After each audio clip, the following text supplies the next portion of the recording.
Hi everyone, welcome to my YouTube channel and to this tutorial preview, which is a lovely grey horse. So this lesson is completely full length over on my Patreon channel. So it's about 8 hours in length. It's complete with a voiceover throughout and it's real time, of course. There's no skipping like obviously with this preview.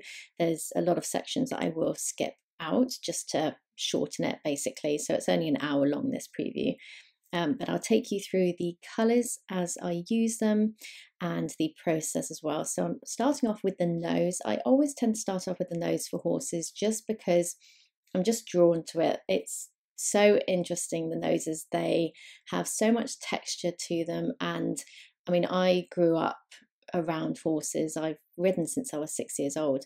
I absolutely love them, and my favorite part is the nose because it's so velvety and soft. If any of you have horses or love horses, you'll know exactly what I mean. And they've got these lovely whiskers as well, which I will come to later on. But what I'm doing at the moment is just blocking in my base tones.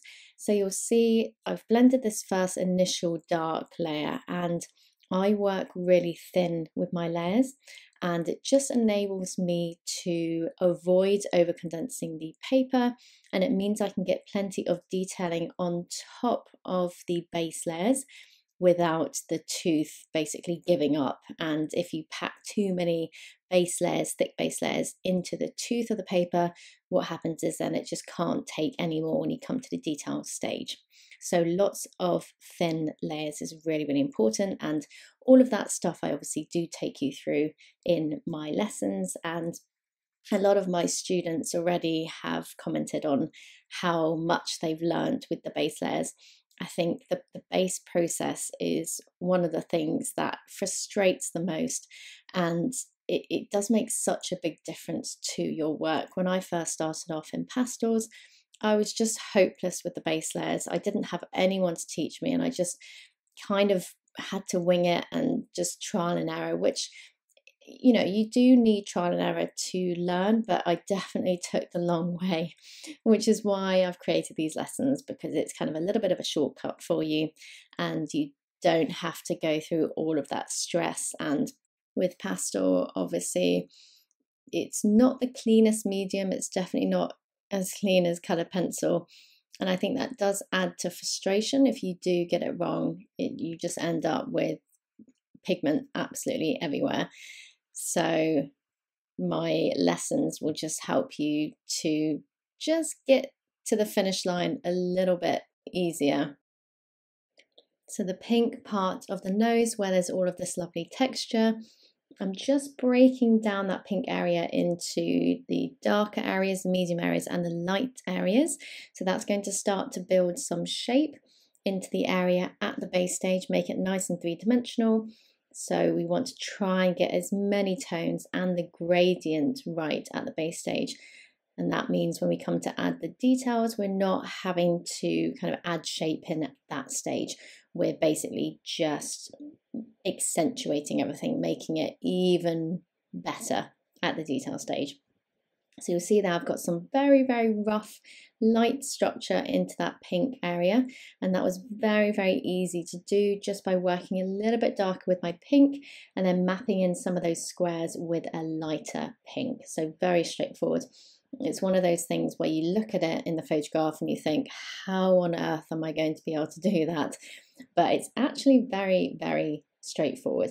So starting off darker with your base always, apart from if you are working on a white subject, I make an exception. So with white fur, which I'll show you a little bit in the face, I do tend to work white quite a lot at the base stage. So I don't always work darker, but those areas you can see, like above the nostril here where the fur is a bit more grey, then obviously I do work darker and just lighten it with some lighter greys from there. So still building lots of detailing into this nose here.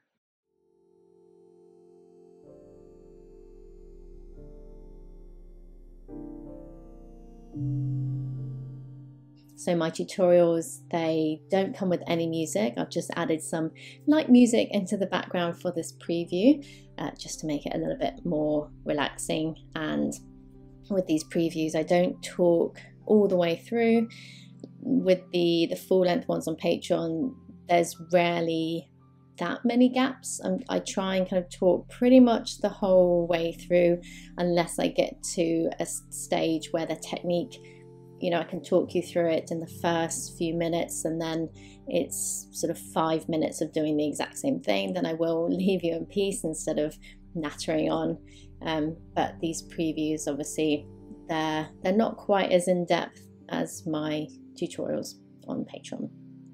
So marking in these little blemishes and marks, all very important part of the muzzle here.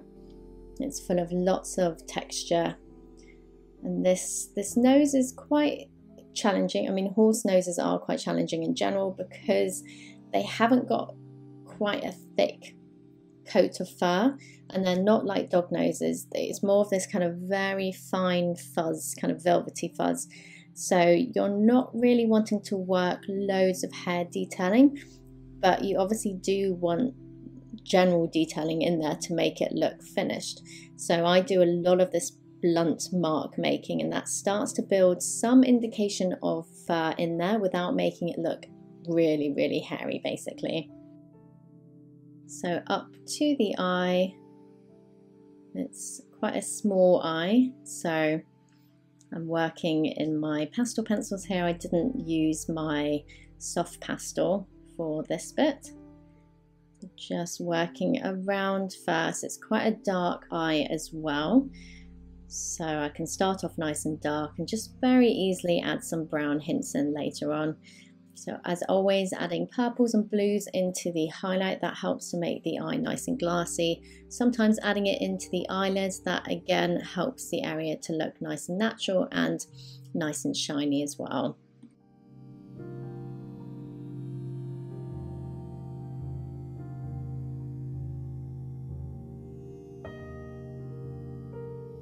As I mentioned in the actual full-length lessons, I do take you through all the tones, the name of the tones and the number as I use them. And it obviously comes with a full list up front of materials and the reference image, an outline if you need it, and my artwork just for reference. So everything comes up front, and it's very, very easy to follow. And if you have any questions at all, then I'm always on hand to answer them.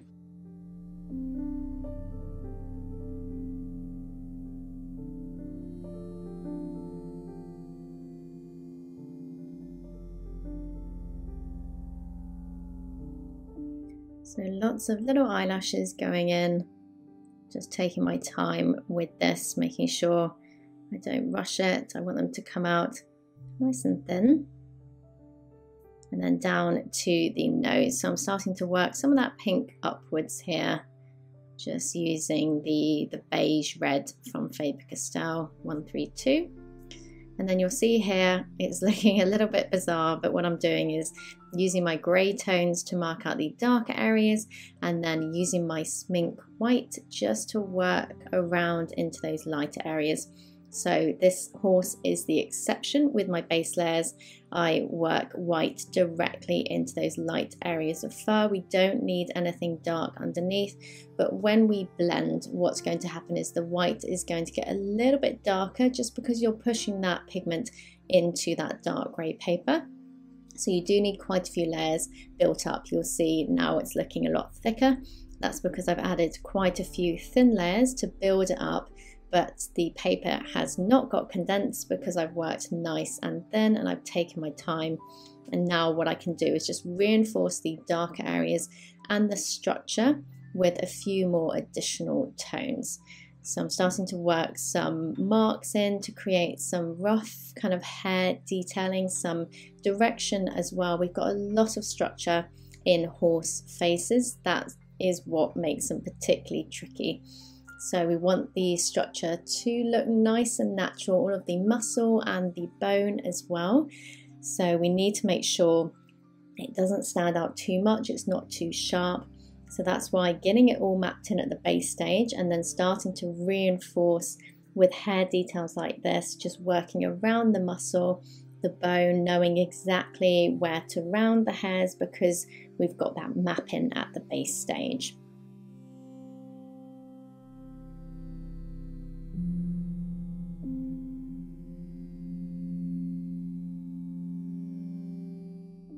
So always following that natural fur direction I can see in the photograph. And I'm just using a darker pink here, my Caput Mortem from Faber-Castell 189, just to pick out a few of those lines on the nose there.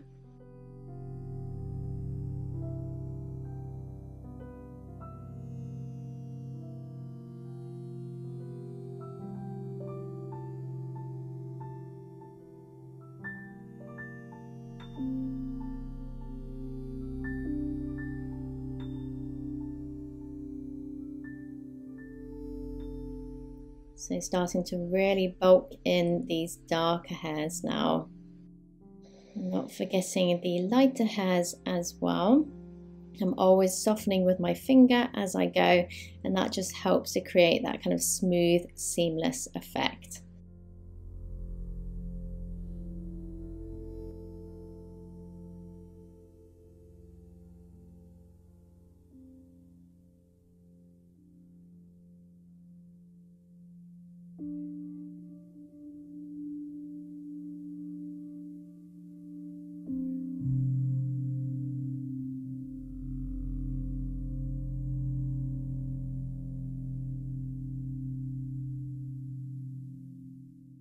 You'll see it's already looking nice and detailed.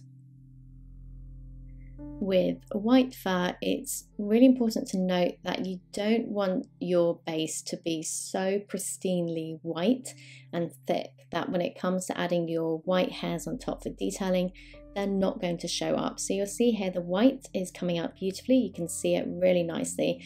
That's because my base isn't as white as this pastel pencil. It's nice and thin. It does cover the paper, so you're not seeing any of that paper underneath, and that's just enough for me.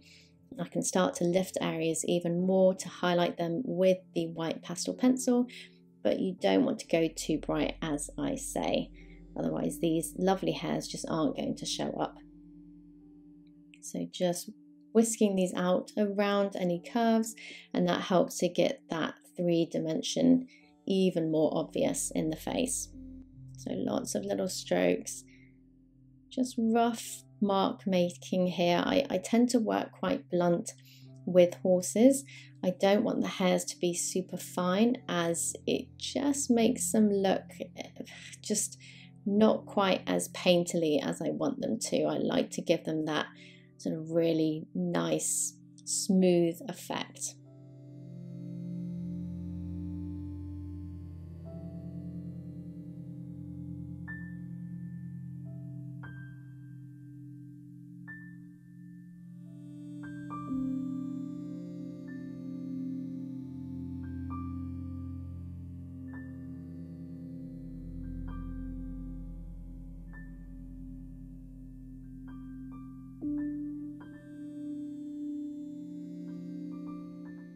This side on the left is quite bright. The light is hitting it a little bit harder, so I'm going in with my Chinese white from Caran d'Ache 901, which is my brightest white, just to lift that area a little bit more than on the right here.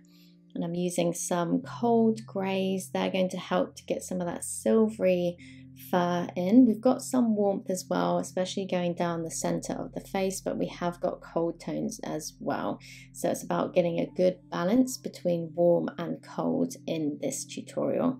So I'll be taking you through how to get a good even balance without one dominating over the other. You don't want it to be so blue and so cold that the warmth is going to clash with it. You do want to use quite subtle warm hues and cold hues.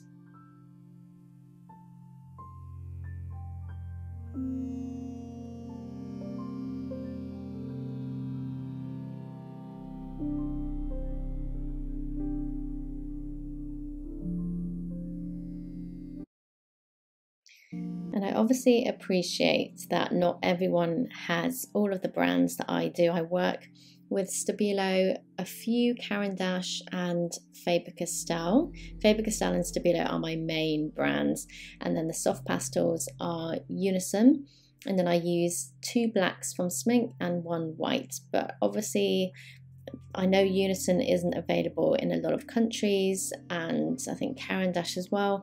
So if you do want alternatives, then you just need to message me. There's always going to be other tones from other brands that you've got that will be very similar. So people always ask me, do I need these specific colors that you use in your tutorials to sign up? Absolutely not. You can use anything that you have that is remotely similar. I would say from your collection you do need a wide range of browns and yellows. They're the most common tones, and then a basic black and a white as well. The reason why I use so many tones from different brands, and in particular people ask me, why do you use the Bista from Faber-Castell and then the Bista from Stabilo? Well, they're 2 completely different tones. The Bista from Faber-Castell 179, that is more of a medium yellow tone.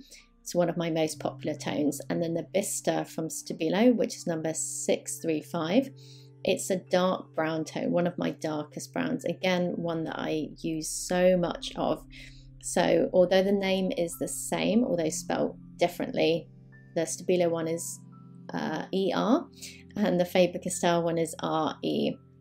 They are completely different, so never just assume. Like the burnt sienna, again from Faber-Castell and Stabilo, it's similar in terms of it's a red based brown, but the Stabilo one is so vibrant. It's more of a rich red tone, and that's brilliant for eyes and noses as well. So make sure you don't just assume. Have a look, especially if you're going to a shop.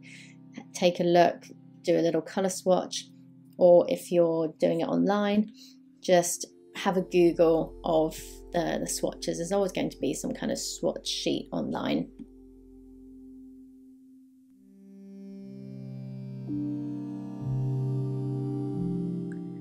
So really enjoying these little whiskers. There's a mixture of dark ones and the light ones as well. The dark ones that are coming out of the chin, I'm not going to pull out until I've got the base done for the neck and some of the details, because if you pop them in now, you're just going to end up erasing them when it comes to the base stage.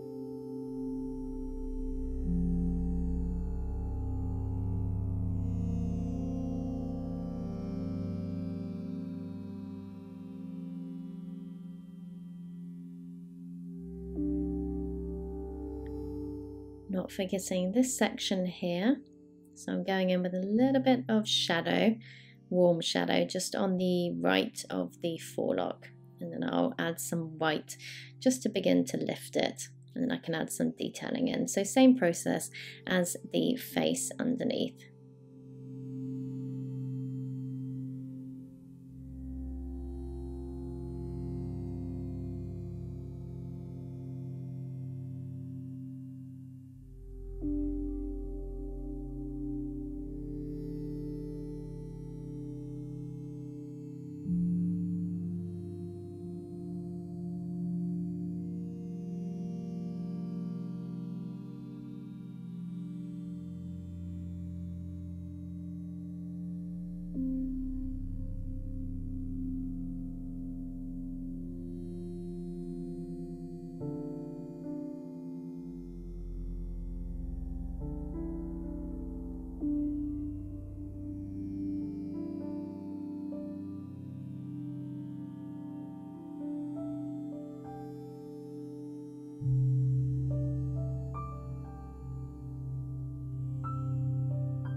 So onto those tufty ears, starting off nice and dark. You don't need heaps of the soft pastel. It's surprising how much actually does blend out. So you only need to add a little bit and then blend it out with your sponge. You can always add more layers in, but what you don't want to do is add too much in absolutely everywhere, and then you'll have too much excess just sat on the paper with nowhere to go, and then you'll have to just blow it off the paper, which always ends up quite messy. So try and work less than more. You can always add rather than take away. So I'm using a medium grey here. It's my warm grey 5 from Stabilo 708, just to begin to map in some of those very, very tufty tufts. I don't want to start off too light, that's why I'm starting with this slightly more medium grey tone. It's not too bright, we're just mapping at this stage, getting those tufts added in, and then we can just highlight the tips a little bit with a lighter grey tone.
So going in with a lighter grey, again still warm based, just to begin to pick out some highlights. So try and really identify where the warm areas are and the cold areas.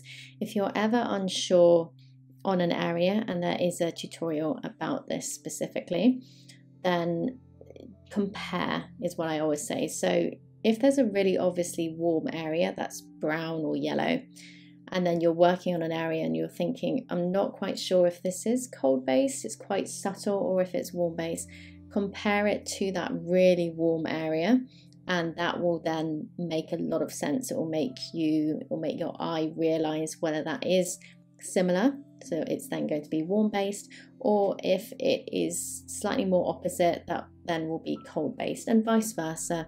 If it's a warm, an area that you're thinking might be warm, compare it with a cold area, and that will just affirm whether it is or not.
Now the forelock is a very, very tricky one, and it is quite daunting. It's quite hard to know where to start.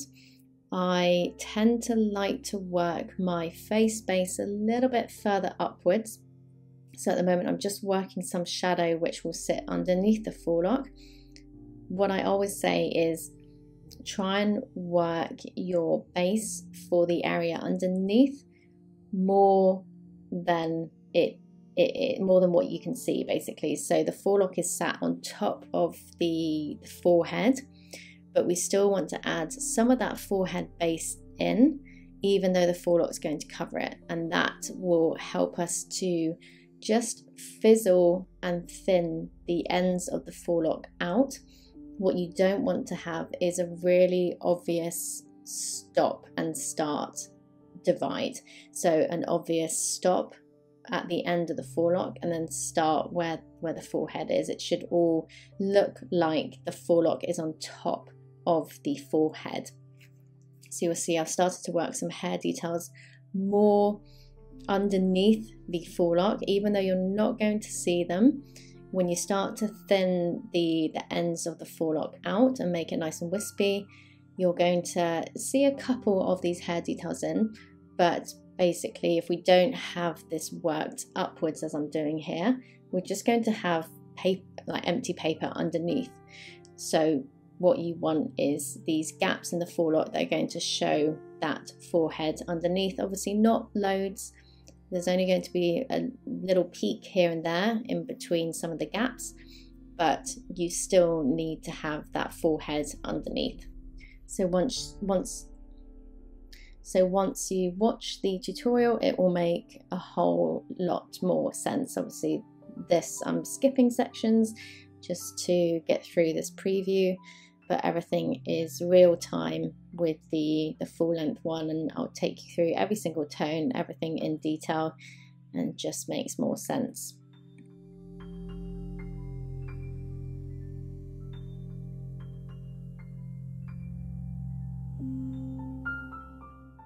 So I'll just leave you in peace to watch me complete this forelock.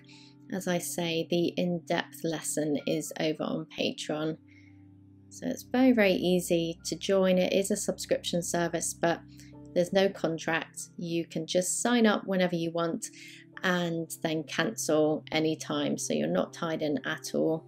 And it's very affordable. It's £9.50 for the middle tier, which is the tier that this horse is in. So if you just want to learn the horse, you can of course just sign up for the month or however long it takes you to complete the horse. But if you don't want to sign up to Patreon and you just want to learn this as a one-off, I can send it to you via email. It just needs a payment via bank transfer or PayPal. I'll send you all of the details if you drop me an email, or just comment below if you want me to get in touch with you.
So starting to work on the little bit of mane on the right here. I'm actually going to make it a little bit less tufty at the bottom. I'm making it a little bit shorter and a bit neater, just because I think it will look a little bit nicer.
So this is the same process as the forelock, starting off dark and starting to lift very, very gradually with some medium tones, and then we work very gradually up towards your lighter tones.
The sponge is always helpful to soften out the tips of manes. It just helps them to look a little bit less sharp and nice and fluffy.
So finishing off the horse tutorial with the base for the neck, and then of course I'll add in those details. So we're starting off nice and dark, a lot darker than what we can see in the photograph, and that's because with light fur you're going to end up lightening a lot with those hair details, which are light greys, ivories and white.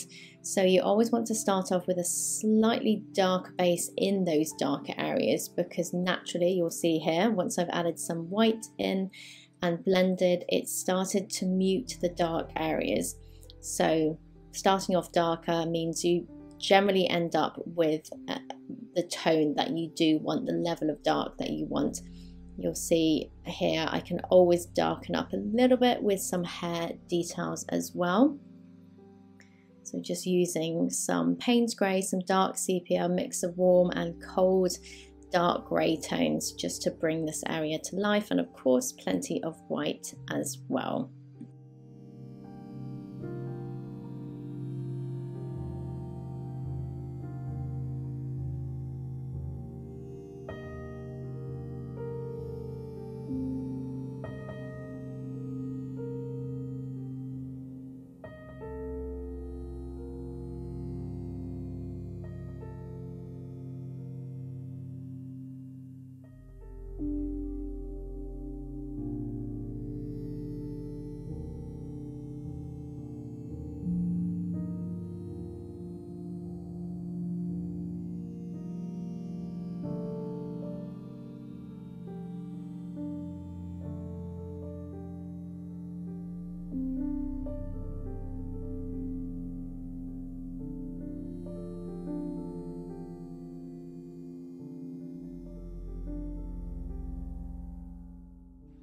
Then doing exactly the same with the back. So I'll leave you in peace just to watch me finish off this preview. I hope you found some of it helpful. Sometimes just watching does help. Obviously I can't give too much away in my previews, so I haven't done too much talking, and all of this is in the full length lesson anyway.